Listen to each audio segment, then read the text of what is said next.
مجھے یہاں سے کوئی ادارہ اٹھا لیتا ہے اور پھر اگلے دن مشہور ہو جاتا ہے شہر میں، جی محافظ عمر صدیق تے انڈیا دا ایجنٹ سی۔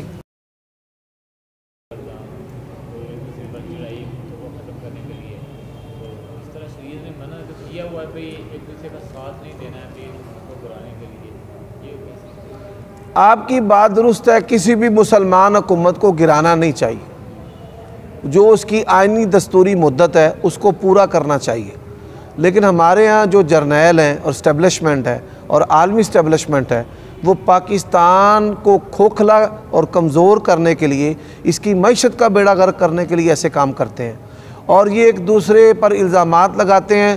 جو عدالتیں ہیں ان کو بھی استعمال کیا جاتا ہے اور ججز کو بھی استعمال کیا جاتا ہے، جیسے آپ کے سامنے مثال ہے ارشد ملک کی۔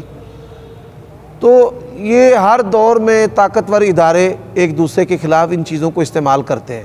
شریعت یہ کہتی ہے کہ آپ چوری کرتے ہوئے آپ اپنے آنکھوں سے دیکھیں یا سکہ کی خبر ہو، وگرنہ یہ چور اور وہ چور اور وہ چور اور یہ چور، یہ چورا چوری کا جو کھیل ہے اس کے ساتھ ملک کا استحصال ہو رہا ہے، نقصان ہو رہا ہے معیشت کا، مسلمان تاجروں کا نقصان ہو رہا ہے، مسلمان معاشروں کا نقصان ہو رہا ہے۔ نواز شریف کی حکومت کو گرانا میں یہ سمجھتا ہوں کہ یہ بہت بڑی غلطی ہے، جس کا جو خمیازہ ہے وہ ہمیں اب بھگتنا پڑ رہا ہے مہنگائی کی صورت میں۔ نا تجربہ کار یہ جو سیاست ہے، یہ میں موروثی سیاست کا قائل ہوں۔ یہ جو ہے نا کہ باپ کے بعد بیٹا سیاستدان نہیں ہو سکتا، یہ غلط بات ہے۔ باپ کے بعد بیٹا اور بیٹے کے بعد پوتا سیاستدان ہو، خاندانی تجربات ان کے پاس ہوتے ہیں اور ان تجربات سے فائدہ اٹھانا چاہیے۔ یہ تو بات صحیح ہے، لیکن اگر بیٹے سے بڑھ کر کوئی مدبر ہو، ہاں دیکھیں، میں آپ کو ایک بات بتاتا ہوں۔ پاکستان کے اندر تمام مذہبی اور دینی اور سیاسی جماعتوں نے اس کا آئین تشکیل دیا ہے، جس میں شیعہ، سنی اور اہل حدیث سب شامل ہیں۔ مولانا داود غزنوی رحمۃ اللہ علیہ 1971 میں جب یہ آئین بنا ہے، آئین کے مطابق ہر بالغ یعنی 18 سال کی عمر کے پاکستانی کو رائے دینے کا حق حاصل ہے، لیکن یہاں پر اداروں کو استعمال کر کے ووٹوں کو چوری کرنا، نتائج کو بدلنا، اور پھر جو طاقتور لوگ ہیں وہ کسی آئینی دستوری جو ہے وہ ادارے میں جواب دہ نہیں ہے۔ اب آپ دیکھیں جرنیلوں کی جو اتنی پراپرٹی ہے، میڈیا میں بھی آیا ہے، سب کچھ سامنے یہ ساری چیزیں آئی ہیں، کون کس کو کہاں پر جواب دے گا؟ 300 کا یا 3000 کا ایکڑ اس بھاؤ کی زمین جو ہے، یعنی یہ ساری جو چیزیں ہیں، ہم یہ سمجھتے ہیں کہ اسلام نے جو نظام دیا ہے وہ سب سے اعلیٰ ہے۔ لو ان فاطمہ بنت محمد سرقت لقطعت یدہا، یہاں پہ ایک عورت غنڈہ گردی کرتی ہے اور کہتی ہے میں کرنیل کی بیوی ہوں، ایک لڑکا غنڈہ گردی کرتا ہے تو وہ کہتا ہے میں جرنیل کا بیٹا ہوں۔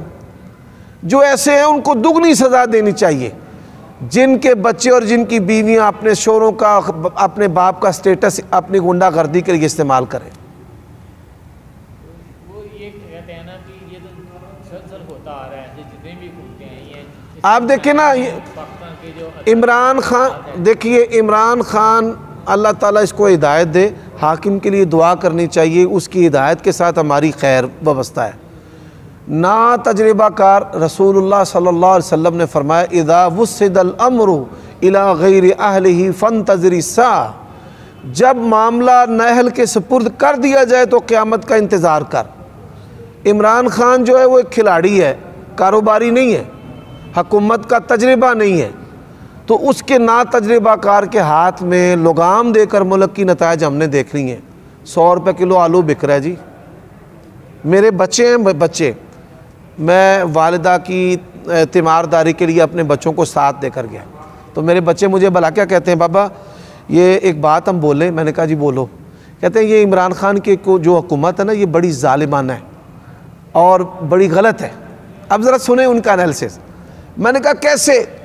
کہتے ہیں بابا آپ مجھے 100 روپے دیتے تھے، میں 80 روپے کے میں انڈے لے کر آتا تھا 12، اب آپ مجھے 170 روپے دیتے ہیں تو میں 12 لے کر آتا ہوں، اور 1.5 سال میں ایسا ہوا ہے۔ یعنی میرا بیٹا مجھے کہہ رہا تھا ہماری مینی مور بچوں کی چیز ہے ایک، اس کا نام ہے مینی مور، وہ 5 روپے کی آتی تھی بابا، اب وہی 10 کی آ رہی ہے۔ بچے جو ہیں یعنی، اور پھر آپ دیکھیں ملک کی اکثریت جو ہے وہ غریب لوگ ہیں اور غریبوں کے ساتھ ظلم ہو رہا ہے۔ یا تو ان کو یورپ کی طرز پہ آپ ٹیکسز لے رہے ہیں تو یورپ کی طرز پہ ان کو وظیفے بھی دیں، غریب کا چولہا چلے۔ ٹیکس لیتے ہیں کافروں کی طرح، امریکہ، کینیڈا، یورپ کی طرح، اور سہولیات افغانستان والی بھی نہیں ہیں، افغانستان والی سہولیات بھی نہیں ہیں۔ کسی ایک محلے کا سیوریج کا نظام سٹینڈرڈ ہو نہیں، یعنی یہ وہ قباحتیں ہیں جو، اور حالات کفار نے ایسا پیدا کر دیے ہیں کہ مسلمان حکمرانوں پر عوام کا اعتماد نہ رہے، پھر یہ آپس میں لڑتے رہیں، اور پھر حالات ایسے پیدا کر دیں کہ آنے والا حاکم بھی اس کو مزید بہتر نہ کر سکے۔ اب جب کوئی اور آئے گا تو ہمیں عمران اچھا لگ جائے گا کہ یہ اچھا تھا، ٹھیک ہے۔ یہ حالات ایسے انہوں نے پیدا کر دیے ہیں۔ اللہ تعالیٰ جو ہے نا وہ اس ملک کی خیر کرے، اللہ تعالیٰ ہمارے حاکم کو ہدایت دے، اللہ اس کی ہدایت کے ساتھ بندوں کی اصلاح اور خیر خواہی۔ یہ مسلسل حکومت کرنے کی وجہ سے ضرور قبر آ جاتا ہے نا، تو وہ بعض ادارے یہ سوچتے ہیں کہ اب یہ ہماری بات بھی مانتا نہیں۔ اصل میں یہاں پہ ہر چیز بکتی ہے، یہاں پہ پاکستان میں مولوی بھی بکتے ہیں، سیاستدان بھی بکتے ہیں، جرنیل بھی بکتے ہیں۔ عالمی جو اسٹیبلشمنٹ ہے وہ ہمارے جرنیلوں کو خریدتی ہے، چک دیو لا دیو ماشاء اللہ۔ اب اس ملک کو بنانے والی فاطمہ جناح جب اس کو غدار قرار دے دیا گیا تو اس سے بڑا ظلم کیا ہوگا؟ اب دیکھیں ایوب کو کون سا آئینی دستوری حق حاصل تھا کہ وہ ماشاء اللہ لگائے؟ یا کے پاس کون سا حق تھا؟ ضیاء الحق نے کیوں لگا دیا؟ پرویز مشرف نے کیوں لگا دیا؟ یہ ساری غیر دستوری اور غیر آئینی چیزیں ہیں۔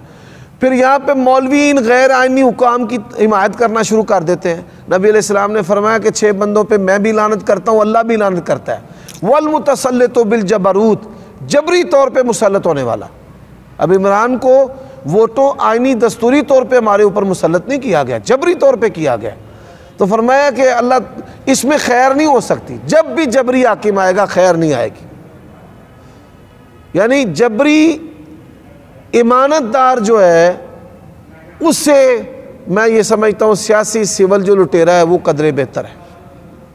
وہ دونوں برے ہیں لیکن وہ قدرے بہتر ہے، کیونکہ لوگوں کی رائے سے آیا ہے اور یہ جبری قوت سے آیا ہے۔ جبری قوت سے آنے والا نبی علیہ السلام نے فرمایا اس پر میں بھی لعنت کرتا ہوں، اللہ بھی لعنت کرتا ہے۔ یہ کہتے ہیں نا جو حکومت گرانے والے ہوتے ہیں نا کہ ہم گرا دیں، وہ اقتدار پر نہیں ہوتے۔ اصل میں یہ ایک چیز ہے جی، یہ بات آپ کی درست ہے۔ آپ دیکھیے طبیعتیں 2 طرح کی ہیں، ایک تعمیری اور ایک تخریبی۔ بعض لوگ تخریبی میں 1 نمبر ہوتے ہیں، تعمیری میں نہیں، اور جو تخریبی ہو وہ تعمیری نہیں ہو سکتا۔ اور جو تعمیری ہے، اب دیکھیں بڑے سارے لوگوں کو یہ ووٹ بینک توڑنے کے لیے مذہبی لوگوں کو، سیاسی لوگوں کو استعمال کیا گیا۔ ہماری جو جماعت ہے، عسکری جماعت ہے، جماعت الدعوہ، اس کے ساتھ کیا کیا گیا؟ آپ کے سامنے سارے حالات و واقعات ہیں۔ جی جی، عقل مندوں کے لیے اشارہ کافی ہے۔ دیکھیں میری بات سنیں، یہ جو چیزیں ہیں نا، مثال میں اس کی دیتا ہوں۔ مجھے یہاں سے کوئی ادارہ اٹھا لیتا ہے اور پھر وہ ادارہ جواب دے ہی نہیں کسی کو، اور پھر اگلے دن مشہور ہو جاتا ہے شہر میں، جی حافظ عمر صدیق تھے انڈیا دا ایجنٹ سی۔ یعنی اصل جو چیز ہے، ابو ہریرہ رضی اللہ تعالیٰ عنہ کیا کہتے تھے کہ ایک حق ہے جو میں نے لوگوں سے بیان کر دیا، اور ایک حق ہے جو بیان کروں تو شارک کاٹ دی جائے، شارک کاٹ دی جائے۔ میں نواز شریف سے بڑھ کر طاقتور نہیں ہوں کہ طاقتور ہوں، بے نظیر جو ہے اس کو مار دیا گیا ہے، میں اس سے بڑھ کر طاقتور ہوں۔ میری جو ذمہ داری ہے وہ قرآن اور سنت کو بیان کرنا ہے، اور اسلام نے مجھے پابند کیا کہ اپنے حاکم کے لیے دعا کر، خیر خواہی کی، حاکم کی خیر خواہی، کیونکہ اس کی خیر کے ساتھ لوگوں کی خیر وابستہ ہے۔ لیکن وہاں پر اسلام نے مجھے یہ کہا ہے کہ منتخب حکومت اور غیر منتخب جو جبری حکومت ہے اس کا فرق بھی بیان کر، کہ جو جبری حکومت ہے اس میں اللہ کی رضا شامل نہیں۔ یہ بات یاد رکھیں۔ ہم یہ تو کہہ دیتے ہیں فلانا کھایا گیا ہے، لیکن یہ ہوتا ہے نا اس کو اٹھانے میں کوئی بڑی بات ہوتی ہے جو اس کو اٹھاتے ہیں۔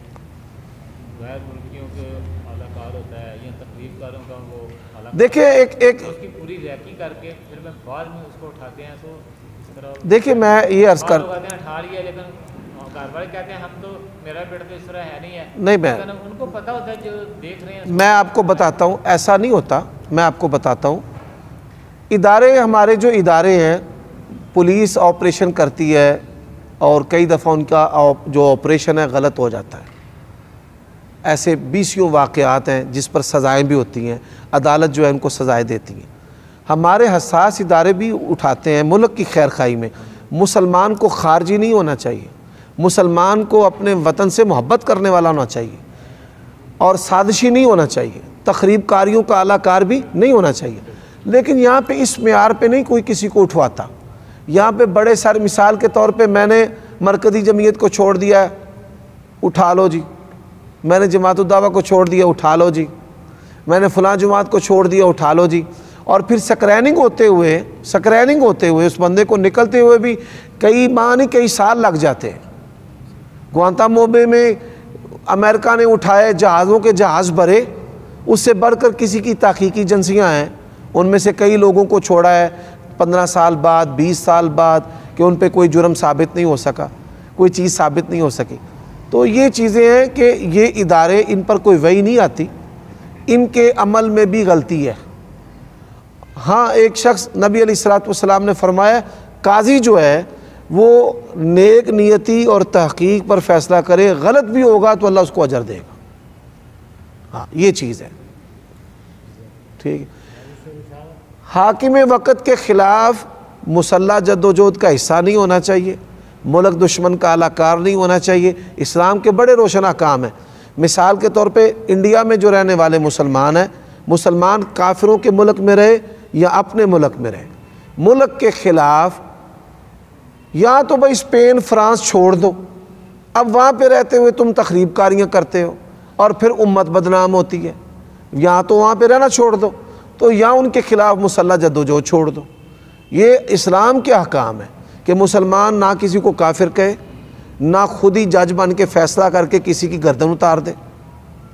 یہ اسلام نے اجازت نہیں دی, اس سے منع کیا ہے.